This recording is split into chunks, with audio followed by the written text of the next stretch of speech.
So what's up guys, no? Ito share ko lang tong ginawa ko. Ito yung lagayan ng yung panglinis sa kuko. Yung laman nito yung galing dun sa Conde na regular na whistle bomb. Ginawa ko siyang ganito kasi ang daming ang daming pumapalya. Ang daming hindi sumasabog or pumuputok. Ayan, 10 to. Ito yung pang-last na ilalagay ko. Ayan, bali yung dalawa dito 4, 6, 8. Yung dalawa kasi tinapon ko na. Ito medyo puno na to, pero lalagyan ko pa ng isa. Tapos ito yung ating ilalagay natin siya dito. Ginawa ko ng mahaba para syempre safe tayo. Then ito, lagyan ko din siya ng tape para mas talagang naka-seal, di ba? Yan. So lagay ko muna yung isa dito. Buksan natin. Ayun, so punong-puno na to. Yan, nakikita nyo yung laman.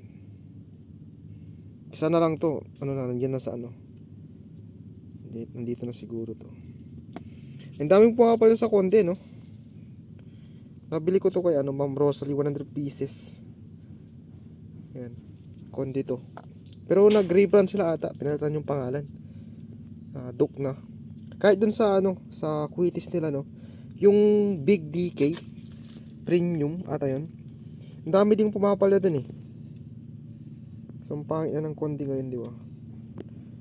Pero yung Rebilla, yun yung maganda eh, Rebilla Black. Meron tayo dun parehas. Ayan. So kabit ko muna to. Pakita ko sa inyo mamaya. Then test file natin kung ano yung kinakabasan. Kasi parang experiment lang naman to. Bali 10 nga tong ganito na whistle bomb. 2, 4, 6, 8. Yan. So yun, abi ko kayo once na set up ko na to or nalagay ko na.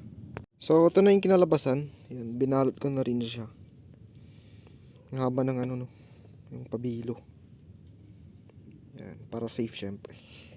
Tingnan natin kung para lang siyang bawang, no. Para siyang bawang. Pero syempre dahil konti yan, yung mga mixture nila diyan talaga namang yan. So test pair na natin.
Grabe, yanig.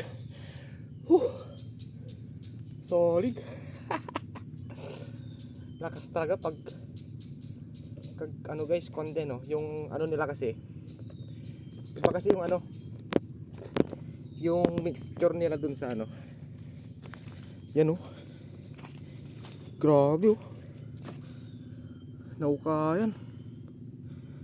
Grabe. Solid. So guys, paki-comment kung yung kaparehas niyang lakas. Grabe. Lakas. Solid yun Eh guys, naman di ba? Puro palya kasi. Kaya ganun na lang yung ginawa natin.